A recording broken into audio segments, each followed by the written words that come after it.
CEAP, Centro Espírita Altivo Panfiro. Uma casa de amor. Bom dia a todos. Nós vamos agora para o nosso segundo estudo, que é o livro da Gênese, o capítulo 3, o bem e o mal. Mas antes vamos ler o Evangelho. O capítulo 5, Bem-aventurados aflitos, o item 28. É permitido abreviar a vida de um doente que sofre sem esperança de cura. De curar? É uma pergunta. Um homem está agonizante, passando por cruéis sofrimentos. Sabe-se que seu estado é desesperador. É permitido diminuir-lhe alguns instantes de agonia, abreviando seu fim? Quem, no entanto, vos daria direito de julgar antecipadamente os desígnios de Deus? Não pode ele levar um homem até a beira da sepultura para depois afastá-lo de lá? A que fim de fazê-lo voltar, se para si mesmo e de levá-lo aos outros pensamentos? Em qualquer momento extremo em que um moribundo se encontre, ninguém pode dizer com certeza que a sua derradeira hora chegou. A ciência nunca se enganou em suas previsões. A ciência nunca se enganou em suas previsões? Sei muito bem que há casos que se podem considerar, com razão, como desesperadores, mas se não há nenhuma esperança fundada de um retorno definitivo, a vida e a saúde. A vida e a saúde? Existem inumeráveis exemplos em que no momento de exalar o último suspiro, o doente se reanima e recobra suas faculdades por alguns instantes. Pois bem, esses momentos de auxílio divino que lhes são concedidos podem ser para ele da maior importância, visto que ignorais as reflexões que seu espírito pode fazer durante as confusões da agonia. E quantos tormentos um minuto de arrependimento pode lhe poupar? O materialista que só considera o corpo e não leva em conta a alma, não pode compreender essas coisas. Mas o espírita, que sabe o que se passa além do túmulo, conhece o quanto vale o último pensamento. Amenizai-os últimos sofrimentos, o quanto puderdes, mas livrai-vos de abreviar a vida, nem que seja por um minuto, porque esse minuto pode evitar muitas lágrimas no futuro. São Luís, Paris, 1860.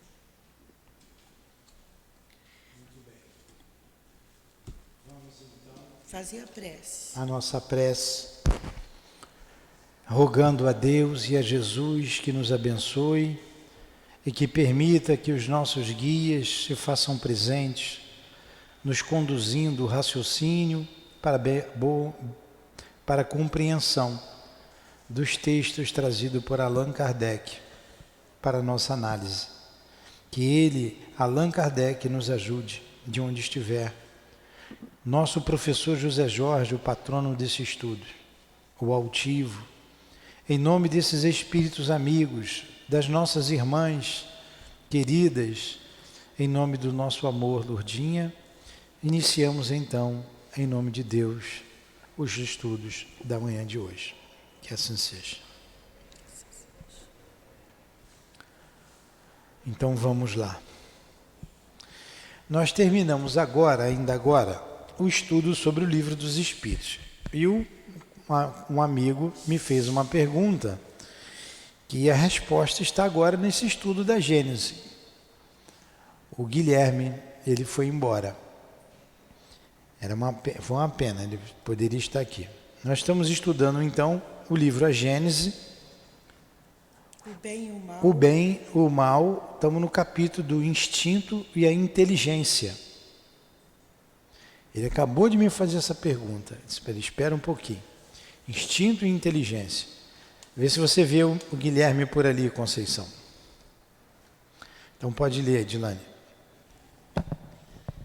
Segundo uma outra teoria, o instinto e a inteligência... Nós ficamos de voltar, né? Porque a gente parou no item 14. Nós ficamos de voltar, não foi isso? No item 11, ó. Que diferença existe entre o instinto e a inteligência? Tá. Onde termina um e onde começa o outro? O instinto é uma inteligência rudimentar ou uma faculdade distinta, um atributo exclusivo da matéria? Olha aí. Começa aí. O instinto. O instinto é a força oculta que inicia... Bota o microfone mais perto. Só se eu engolir, né, Sonilton? Estou em cima do troço. O instinto é a força oculta que incita os seres orgânicos a atos espontâneos e involuntários, tendo em vista a sua conservação. Nos atos instintivos não há nem reflexão, nem intenção, nem premeditação. É assim que a planta busca o ar, se volta para a luz e dirige suas raízes para a água e para a terra, nutrientes. Lembra que semana passada a gente foi no Livro dos Espíritos para estudar o que é instinto, o que é inteligência? Aqui, o Guilherme, você vai encontrar parte da resposta da pergunta que você me fez. Você esqueceu de lembrar que o pensamento é um atributo do espírito, mas não é o único, é um atributo do espírito. O espírito tem outras potências, como por exemplo o livre-arbítrio. E a partir do seu livre-arbítrio você vai dirigir a sua inteligência, para o que você quiser, para o bem ou para o mal.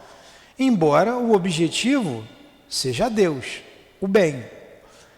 O nosso destino é o progresso. A lei de progresso está em tudo. Você atrasa o seu progresso dependendo do seu livre-arbítrio. Então, um homem que usa mal a sua inteligência, ele está utilizando o seu livre-arbítrio. Deus está deixando. Até um dia que ele vê que causou sofrimento nele, nos outros, ele vai dizer assim, não quero mais isso para ninguém, nem para mim, nem para ninguém. Aí ele vai mudar. Ele vai mudar a sua maneira de pensar. Aí, aqui a gente está estudando o instinto e a inteligência. Lá está no Livro dos Espíritos dizendo que o instinto é uma espécie de inteligência. O instinto é uma espécie de inteligência. E ele está dizendo que a planta tem instinto. Ora, onde é que está a inteligência da planta? Que inteligência é essa? A gente vai ver que é uma inteligência mecânica. Mecânica. Ela não pensa assim, eu preciso da luz do sol. Ela não está pensando. Ela não pensa. Ela age por instinto. Ela vai em direção à luz por instinto. A raiz vai para a terra buscando a água por instinto. Mas ali já há um princípio inteligente. Isso faz parte dos seres orgânicos. Dos seres orgânicos. E você também tinha me feito uma pergunta sobre isso, que a gente vai esclarecer aqui com o estudo. Então, a gente revendo aqui o texto, ó. O instinto é a força oculta que incita os seres orgânicos a atos espontâneos e involuntários, tendo em vista a sua conservação. Então, vou ler de novo. A Dilane leu, vou reler. O instinto é a força oculta que incita os seres orgânicos a atos espontâneos e involuntários, tendo em vista a sua conservação. A planta é orgânica? É. Os animais são seres orgânicos? São. O que foi, Dilane? O homem é um ser orgânico? É. Nos atos instintivos não há reflexão, nem intenção, nem premeditação. De novo, nos atos instintivos não há reflexão, nem intenção, nem premeditação. Eu chego num lugar alto. Quando eu chego ali, o instinto faz eu recuar. Perigo. Não vai. Coloquei a mão na panela quente. O instinto você retire rápido a mão. Você não premedita. Você não chega assim, esse lugar está quente, eu vou tirar minha mão, senão pode queimar o meu dedo. Se você fizesse isso, isso é um raciocínio lógico. O instinto é uma espécie de raciocínio, mas que você não premedita. Se você fizesse isso, você ia ficar sem um dedo, né? Então você age rápido. Uma vez eu vi uma pessoa colocar numa gaiola que estava um roedor, e ele botou, tinha uma cobra, a pessoa criava uma cobra e ele botou um roedor junto lá. O roedor urinou-se todinho, esvazia a bexiga, para ficar mais leve e para ele fugir, porque ele sentiu o perigo. Então ele agiu instintivamente. E o animal que estava lá, a cobra no caso, ela tinha se alimentado e ela ficou indiferente.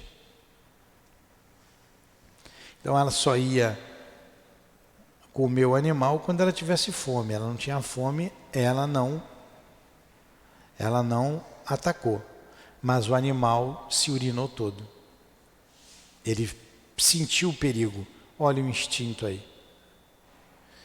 Deve ter começado a raciocinar, como eu vou fugir daqui.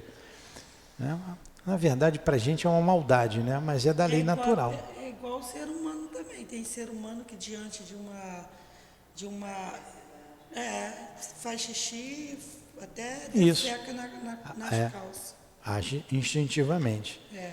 Então vamos lá. É uma coisa chata para a gente, mas é a lei.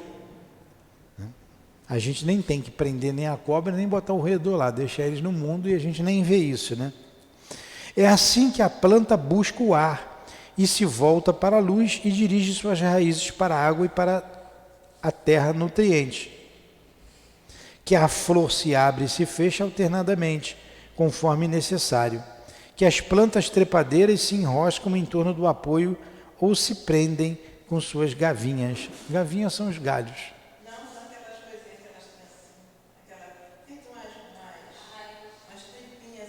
Ah, tem muita parreira, né? A parreira tem muita gavinha.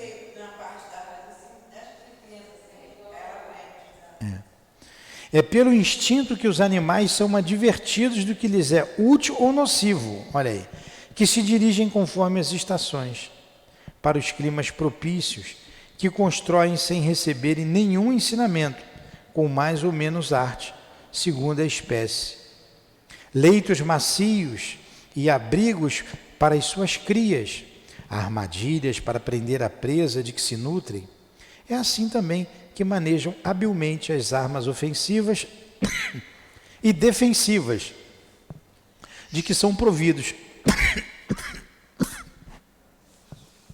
É ainda pelo instinto que os sexos se aproximam, que a mãe protege seus filhotes e que estes procuram o seio materno.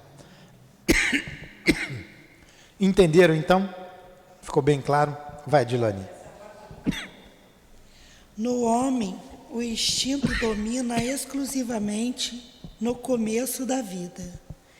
É por este instinto que a criança faz seus primeiros movimentos, que agarra seu alimento, que grita para exprimir as suas necessidades, que imita o som da voz, que tenta falar e andar.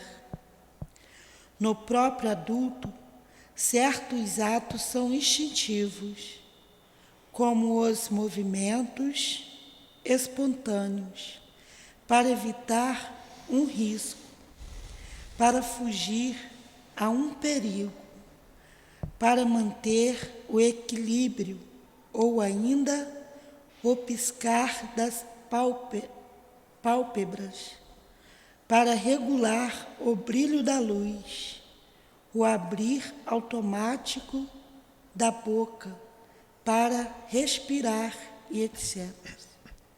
Muito bem. Bem claro? 12. A inteligência se revela por atos voluntários, refletidos, premeditados e calculados, segundo a oportunidade das circunstâncias. É incontestavelmente um atributo exclusivo da alma. Olha aí, já está falando da inteligência que se revela por atos voluntários e refletidos, premeditados e calculados. Um instinto não é premeditado, não é calculado, nem refletido. Não é. É diferente, como ele colocou lá em cima. Ó. Nos atos instintivos, não há nem reflexão, nem intenção, nem premeditação. No ato da inteligência, se revela por atos voluntários, refletidos, premeditados e calculados. Entenderam então a diferença do instinto para a inteligência? Embora o instinto seja uma espécie de inteligência, como está lá no Livro dos Espíritos. Tá legal? Continua, Dilane. Todo ato maquinal é instintivo. Aquele que denota reflexão e intenção é inteligente. Um é livre, o outro não é. Bem claro. Aqui ele definiu. Todo ato maquinal é instintivo. Qual é a diferença da inteligência? Aquele que denota reflexão e intenção. Aqui raciocina, isso é inteligente. Um é livre, o outro não é. O instinto é livre, a inteligência não. Continua. O instinto é um guia seguro, que não se engana jamais. A inteligência, só porque é livre, está por vezes sujeita ao erro. Então, você vê, o instinto é um guia seguro e não se engana jamais. Jamais.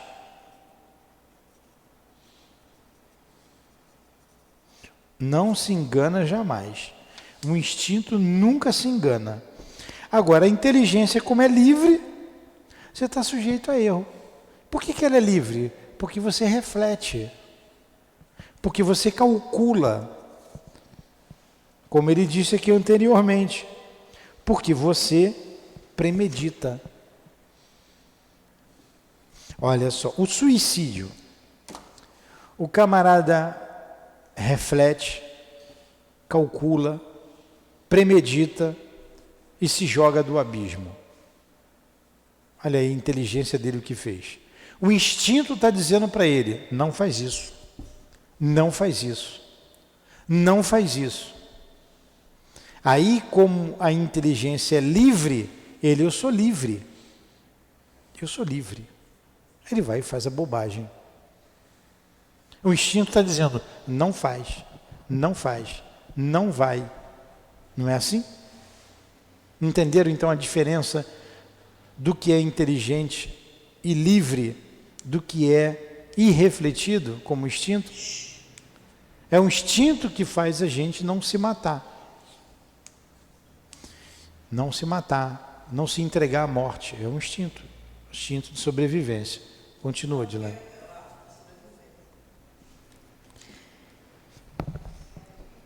Se o ato instintivo não tem o caráter do ato inteligente, ele revela, não obstante, uma causa inteligente, essencialmente previdente, se admitirmos que o instinto procede da matéria, é preciso admitir que a matéria é inteligente, por certos mais inteligente e previdente do que a alma, uma vez que o instinto não se engana, mas a inteligência sim. Olha só. Então a gente não pode admitir que o instinto procede da matéria, porque ele é inteligente. A matéria é neutra, a matéria não é inteligente. Então, se o instinto existe, ele procede de algum lugar. Ou é do corpo, da matéria, ou é do espírito. Do espírito. Se ele for da matéria, do corpo, ele é muito mais previdente, muitas vezes muito mais inteligente do que a própria alma. Porque ele previne a nossa vida. Não é isso, então não é lógico. A matéria não tem inteligência. Então o instinto, por isso ele diz que o instinto é uma espécie de inteligência, porque ele provém da matéria. Continua. Se ele é atributo... se considerarmos... Não, esse a gente já leu, né? Não, se considerarmos o instinto uma inteligência rudimentar, como explicar que, em certos casos, ele seja superior à inteligência que raciocina? Que ele dê a possibilidade de executar coisas que ela não pode realizar. Vai. Se ele é atributo de um princípio espiritual especial, que venha a ser esse princípio. Visto que o instinto desaparece, esse princípio seria então destruído? Se os animais são dotados apenas de instinto, seu destino é sem solução, seus sofrimentos não têm nenhuma compensação, o que estaria em desacordo com a justiça e com a bondade de Deus.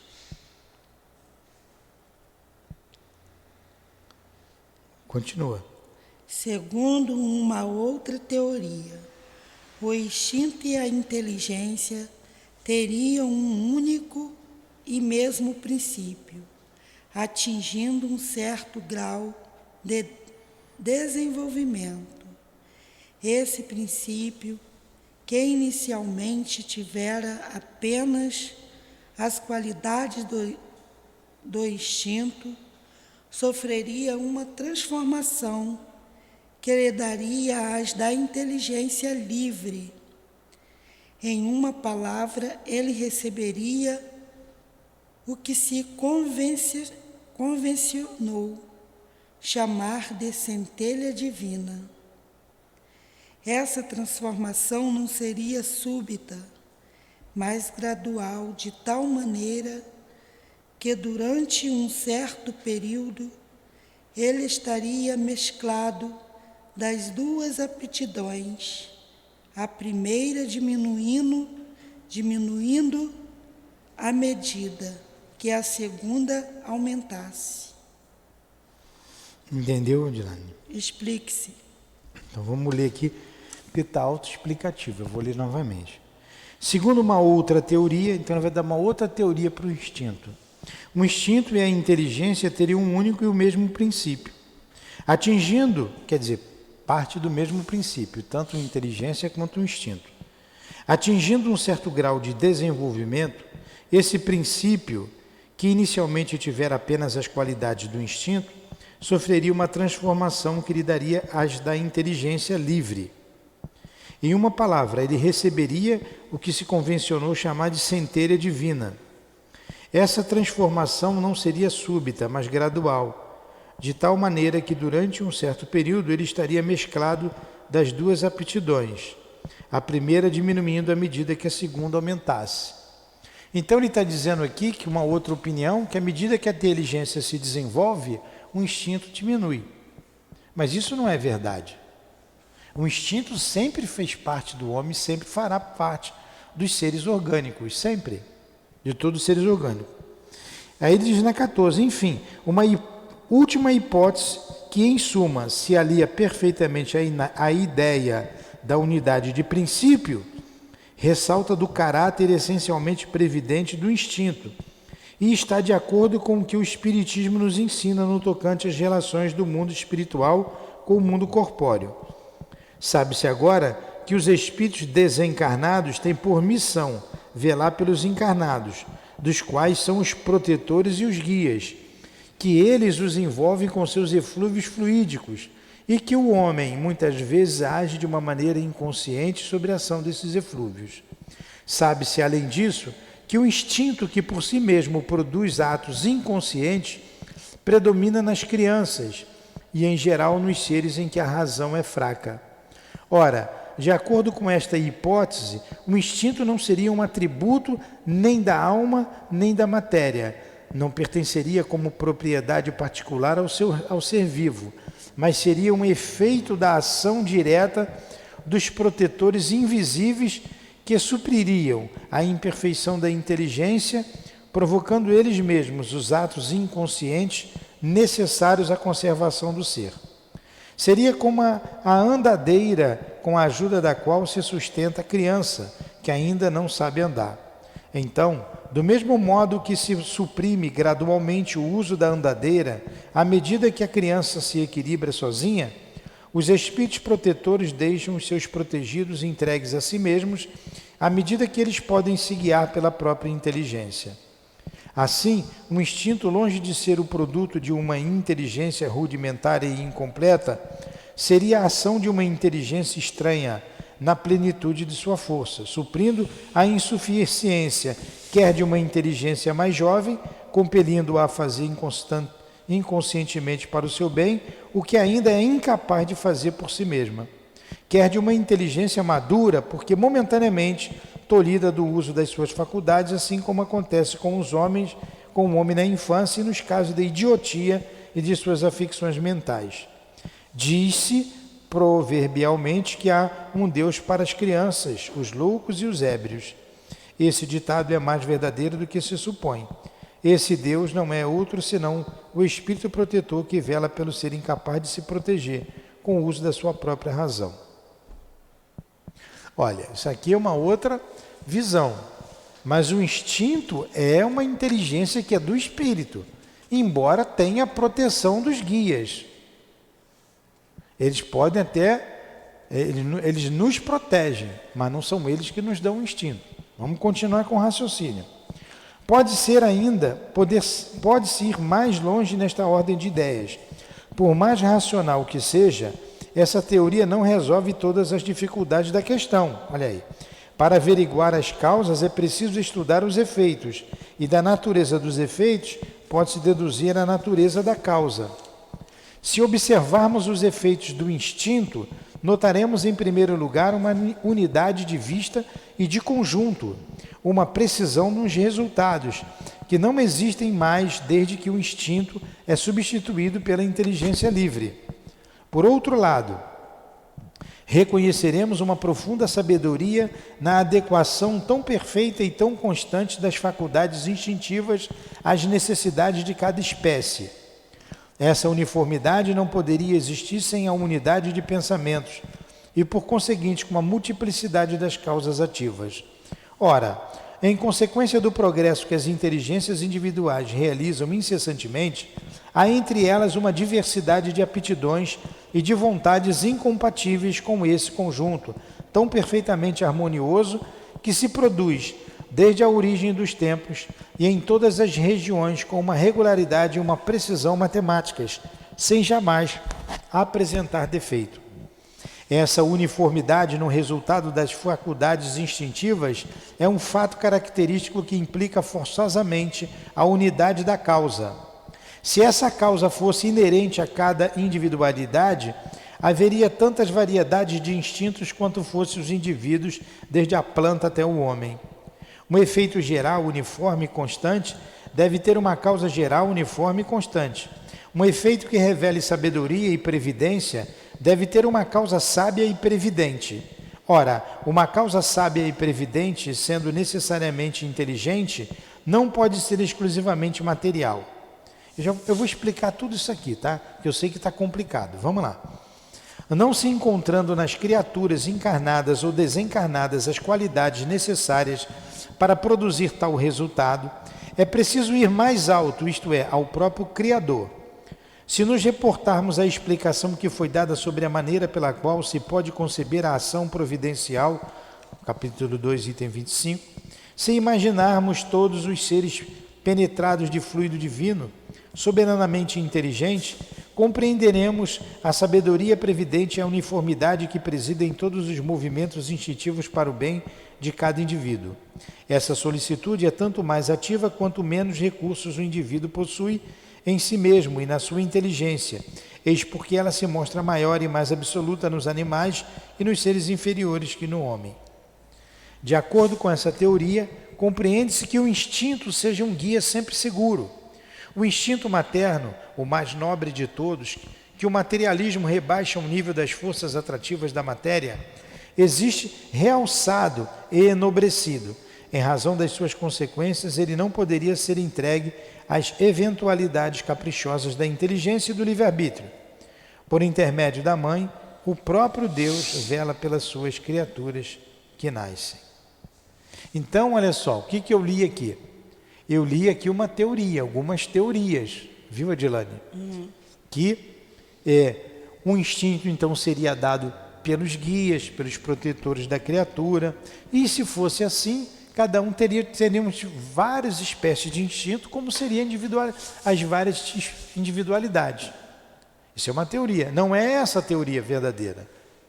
O instinto está nos seres orgânicos, desde os que ele começa até chegar no ser inteligente.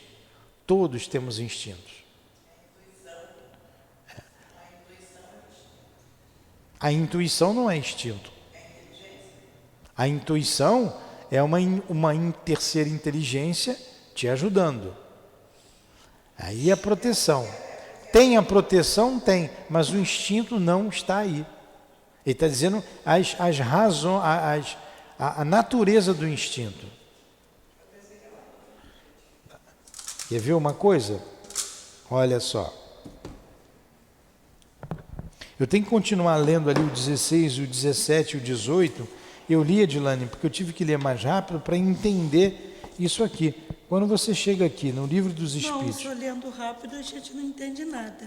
Mas se ler devagar que vai entender menos ainda. Tem que ler com a pontuação correta para a gente entender o que Kardec está dizendo para a gente. Você fez que nem Dona Conceição, leu direto. Sim, eu li direto para poder explicar. Agora explica. É isso que eu estou tentando fazer. Você quer ler de novo, devagar? Pode ler. O senhor explica aí o que o senhor leu, para a gente aprender.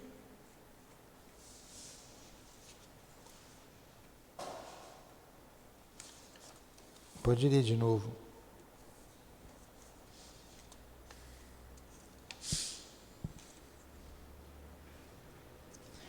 Quando a gente chega aqui, e nós vimos aqui no Livro dos Espíritos, ou na página 92 do meu livro, é a questão 71, a inteligência é um atributo do princípio vital? A gente já viu que não, né? Sim, é. A gente já viu que não. Qual é a fonte da inteligência? A inteligência universal. Tudo bem. O instinto independe da inteligência? Pergunta 73 do Livro dos Espíritos. Não. O instinto é independente da inteligência? Não. Precisamente, pois, é uma espécie de inteligência. Então, não é os espíritos que vão nos dar o instinto, não são os guias que vão nos dar o instinto. Ele está em nós. O instinto é uma espécie de inteligência. Se é uma espécie de inteligência, é um atributo do espírito imortal. O instinto é uma inteligência não raciocinada. É através dele que todos os seres provêm as suas necessidades. Então, na planta, essa inteligência é mecânica. Ele vai falar aqui da planta. Pode-se demarcar um limite entre o instinto e a inteligência? Pode-se demarcar um limite onde começa um e termina o outro? Essa pergunta 74. Resposta: não, pois frequentemente eles se confundem. Podem se distinguir muito bem os atos que advêm do instinto daqueles que derivam da inteligência. Aí olha a pergunta 75. É certo dizer que as faculdades instintivas diminuem à medida que crescem as faculdades intelectuais? Essa é uma confusão que as pessoas fazem. À medida que eu vou me desenvolvendo intelectualmente, vai diminuindo o meu instinto. Então, no animal, ele é muito mais presente. No homem, ele é menos presente. Então, no homem primitivo, o instinto fala mais do que a inteligência. Então, à medida que o homem vai se desenvolvendo, esse instinto diminui? Não é verdade. Não é verdade. Lá ele usa mais o instinto, mas ele usa também a inteligência. Ele usa o instinto. E hoje também nós estudamos e utilizamos da mesma forma o instinto. Querem ver? Então vamos lá, a pergunta é essa. É certo dizer que as faculdades instintivas diminuem à medida que crescem as faculdades intelectuais? Resposta: não. Resposta dos espíritos: não. O instinto existe sempre, mas o homem o despreza. O instinto existe sempre, mas o homem o despreza. O instinto pode também conduzir ao bem. Ele quase sempre nos guia, e algumas vezes com mais segurança que a razão. O instinto nunca se engana, nunca se extravia. Aí vem a subpergunta A. Por que a razão nem sempre é guia infalível? Resposta: ela seria infalível se não fosse falseada pela má educação e pelo orgulho e pelo egoísmo. O instinto não raciocina, a razão permite a escolha e dá ao homem o livre-arbítrio. Olha como o livro dos Espíritos esclarece. Aí vem uma observação de Allan Kardec. O instinto é uma inteligência rudimentar que difere da inteligência propriamente dita, pelo fato de que suas manifestações são quase sempre espontâneas, enquanto que as da inteligência são resultado de uma combinação de um ato deliberado. O instinto varia em suas manifestações, segundo as espécies e suas necessidades.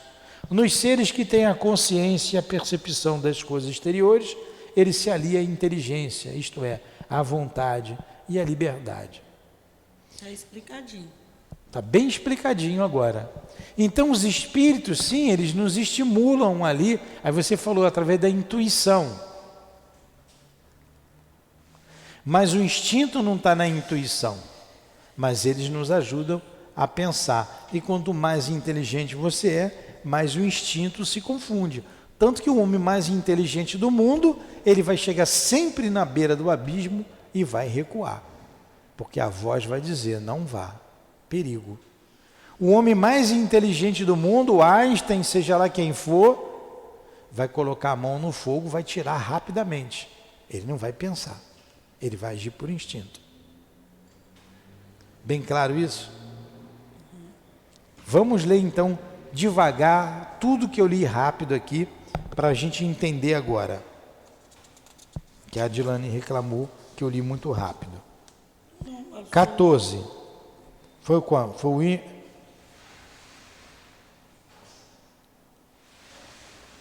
É o 15, né? Ou 14. Vai, Adilane, pode ler, número 14. Vamos ler tudo direto. Vai lá. Enfim, uma última hipótese que, em suma, se alia perfeitamente à ideia da unidade de princípio, ressalta do caráter essencialmente previdente do instinto. No tocante... Desculpa, está certo. Não, está... Ressalta do caráter essencialmente previdente do instinto. E está de acordo com o que o Espiritismo nos ensina, no tocante às relações do mundo espiritual com o mundo corpóreo. Sabe-se agora que espíritos desencarnados têm por missão velar pelos encarnados, dos quais são os protetores e os guias, que eles os envolvem com seus influíveis, fluídicos, que o homem muitas vezes age de uma maneira inconsciente sobre a ação desses eflúvios.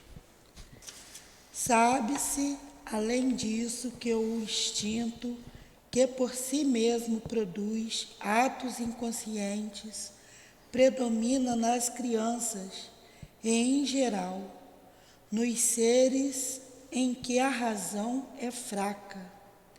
Ora, de acordo com esta hipótese, o instinto não seria um atributo nem da alma nem da matéria, não pertenceria como propriedade particular ao ser vivo, mas seria um efeito da ação direta dos protetores invisíveis que supririam a imperfeição da inteligência, provocando eles mesmos os atos inconscientes necessários à conservação do ser. Olha só, vamos prestar atenção nesse pedaço aí. Essa ideia não é correta. Ó. Vamos ver aqui, vamos analisar junto. Ó. Sabe-se que, além disso, que o instinto que por si mesmo produz atos inconscientes predomina nas crianças e, em geral, nos seres em que a razão é fraca. Daí tudo bem. Ora, de acordo com esta hipótese, minha garganta.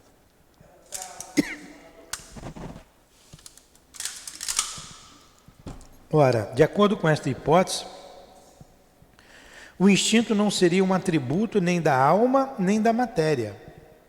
Mas o instinto é um atributo da alma. Não pertenceria como propriedade particular ao ser vivo. Mas ele pertence ao ser vivo. Mas seria um efeito da ação direta dos protetores. Não é a ação direta dos protetores, pertence à alma. Que supririam a imperfeição da inteligência, provocando eles mesmos os atos inconscientes necessários à conservação do ser. Eles nos protegem. Mas o instinto é da alma. Como é que o bebê vai no seio da mãe? Instintivo. Não foi nenhum espírito que mandou ele beber o leite materno. Seria como a andadeira com a ajuda da qual se sustenta a criança, que ainda não sabe andar. Então, do mesmo modo que se suprime gradualmente o uso da andadeira, à medida que a criança se equilibra sozinha, os espíritos protetores deixam seus protegidos entregues a si mesmo, à medida que eles podem se guiar pela própria inteligência. Isso é uma teoria, tá vendo? Mas não é assim que acontece. Não é assim. Os guias nunca nos abandonam. E o instinto está em nossa alma, sempre. Assim, o instinto, longe de ser o produto de uma inteligência rudimentar e incompleta, seria a ação de uma inteligência estranha. O instinto não é a ação de uma inteligência estranha, está entendendo, Adilane? Na plenitude da sua força, suprindo a insuficiência que é de uma inteligência mais jovem, compelindo-a a fazer inconscientemente para o seu bem o que ainda é incapaz de fazer por si própria. Quer de uma inteligência madura, porém momentaneamente tolhida do uso das suas faculdades, assim como acontece com o homem na infância e nos casos de idiotia das afecções mentais. Não é assim que acontece. Não é assim. Estão me entendendo? Está entendendo? Você está entendendo? Você está confuso isso? Ele está dizendo uma outra teoria para o instinto. E por isso que eu li o livro dos Espíritos. O instinto está na alma. É uma espécie de inteligência. Não são espíritos que nos vão dar o instinto. Ele está dizendo que é a teoria. É uma teoria que não é verdadeira. Está entendendo, Conceição?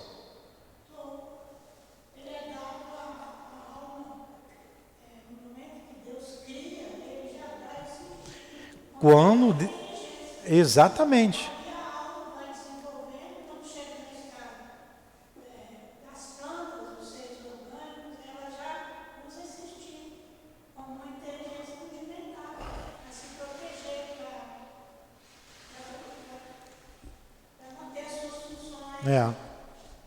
Diminuiu. Está muito calor, está muito quente.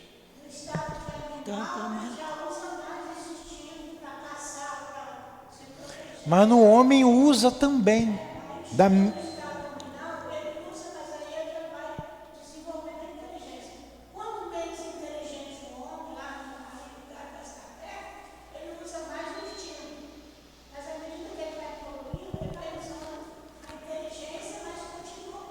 Ele continua com o instinto, mesmo o homem mais inteligente. Foi isso que a gente falou. E como ele procura usar sempre a razão às vezes, por causa do seu livre-arbítrio, falha. É a mesma coisa, vou no precipício, vou pular. O instinto vai dizer, não faça isso. Não vai. Aí você usa a sua razão, mas eu quero fazer isso, eu vou. Você vai contra o seu instinto. Entendeu agora? O que ele está dizendo aqui? Uma segunda teoria. Conforme a doutrina espírita, os espíritos influenciam na nossa vida, tomam conta. Então, na verdade, o instinto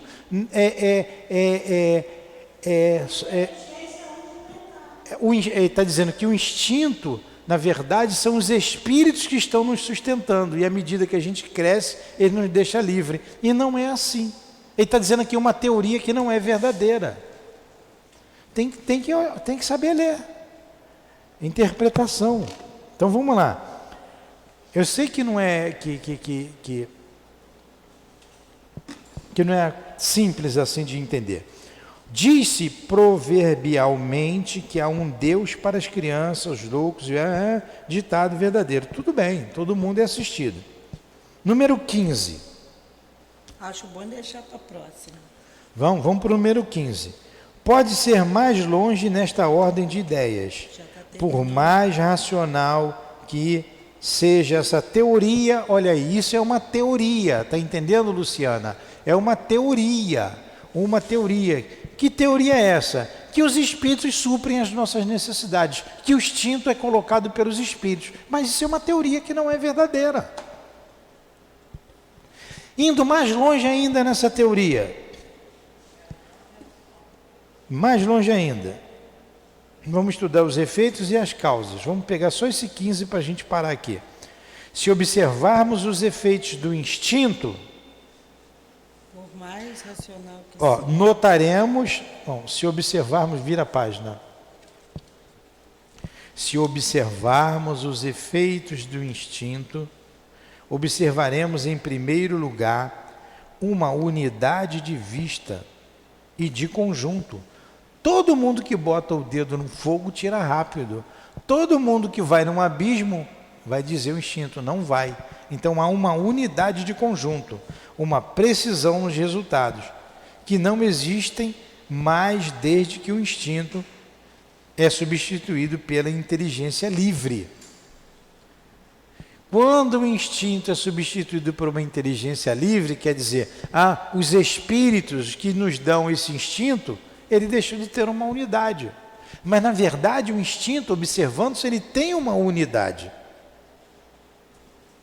Por outro lado, reconhecemos uma profunda sabedoria na educação, tão perfeita e tão constante das faculdades instintivas às necessidades de cada espécie. Essa uniformidade não poderia existir sem a unidade de pensamento e, por conseguinte, com a multiplicidade das causas ativas. Ora, em consequência do progresso que as inteligências individuais realizam incessantemente, há entre elas uma diversidade de aptidões e de vontades incompatíveis, com esse conjunto tão perfeitamente harmonioso que se produz desde que a origem dos tempos e em todas as regiões, com uma regularidade e uma precisão matemáticas sem jamais apresentar defeito. Quer dizer, o instinto sempre existiu, sem apresentar defeitos, sempre com regularidade. Essa uniformidade, no resultado das faculdades instintivas, é um fato característico que implica forçosamente a unidade da causa. Se essa causa fosse inerente a cada individualidade, haveria tantas variedades de instinto quanto fossem os indivíduos, desde a planta até o homem. E não é assim. Então, segundo essa teoria, haveria, se fosse imposta por terceiros, várias variedades. Um efeito geral, uniforme e constante deve ter uma causa geral, uniforme e constante, que é o caso do instinto. Uma forma geral, constante e uniforme. Um efeito geral, uniforme e constante deve ter uma causa geral, uniforme e constante. Um efeito que revele sabedoria e previdência deve ter uma causa sábia e previdente. Ora, uma causa sábia e previdente, sendo necessariamente inteligente, não pode ser exclusivamente material. O que ele está dizendo? O instinto é inteligente, não é uma causa material. E é uniforme. É constante. Não se encontrando nas criaturas encarnadas ou desencarnadas qualidades necessárias para produzir tal resultado, é preciso ir mais alto, isto é, o próprio Criador. Foi o Criador que nos deu o instinto. Se nos reportarmos à explicação que foi dada sobre a maneira pela qual se pode conceber a ação providencial, se imaginarmos todos os seres penetrados do fluido divino, soberanamente inteligente, compreenderemos a sabedoria previdente e a uniformidade que presidem todos os movimentos instintivos para o bem de cada indivíduo. Essa solicitude é tanto mais ativa quanto menos recursos o indivíduo possui em si mesmo e na sua inteligência. Eis porque ela se mostra maior e mais absoluta nos animais e nos seres inferiores que o homem. Claro, ali o instinto, ele é mais ativo do que a inteligência. No homem, ele tem a faculdade de pensar, ele tem um livre arbítrio, ele diminui e o instinto se confunde com a inteligência. E quando ele não ouve a voz do instinto, ele se machuca, ele se dá mal. Entendeu até aí? Então vamos parar aqui no número 16, semana que vem a gente continua aqui no 16. Tá? Tem que prestar bem atenção nessa leitura, senão a gente se perde.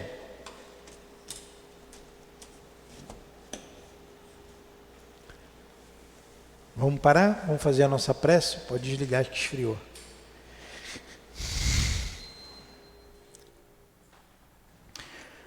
Agradecemos Jesus, amanhã de estudos, agradecemos ao professor José Jorge, aos guias da nossa casa, ao altivo, à direção espiritual da nossa casa. Em nome desses espíritos amigos, irmãos nossos, em nome do nosso amor, Lourdinha, do amor que vibra nesta casa, em nome de Leon Denis, de Allan Kardec, em teu nome, Jesus, mas acima de tudo, em nome de Deus, encerramos, muito agradecidos, os estudos da manhã de hoje.